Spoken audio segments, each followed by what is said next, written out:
But the data sets that we've looked for evidence in the other direction of, let's just say, requests from the Trump White House to get this person or that person banned.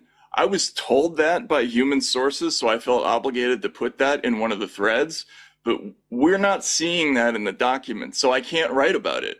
And I think everybody would say the same thing, which is, like, I don't care. Like, if it's interesting, I'll put it out there.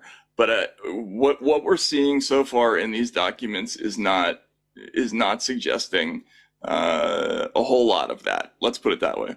The most interesting revelations, or the most scintillating at least, appear to be the suppression of the Hunter Biden laptop story, Twitter having a secret blacklist, and the removal of Donald Trump and trying to create a unique case for the removal of a sort of a political figure. But you believe that the most important thing is the relationship between law enforcement, government, and social media. Is that right, Matt? Yeah, and that was the thing that I was really most interested headed into this project was, I think a lot of people have questions. How involved is the government in monitoring and censoring the speech of ordinary people?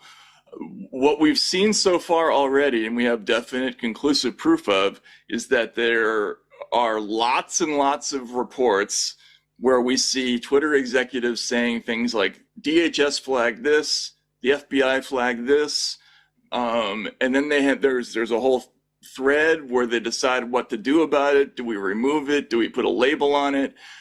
So there's tons of that stuff where they're clearly getting communications from the FBI. We also know that they have meetings, not just with the FBI and the DHS, but also a surprise was the Office of the Director of National Intelligence.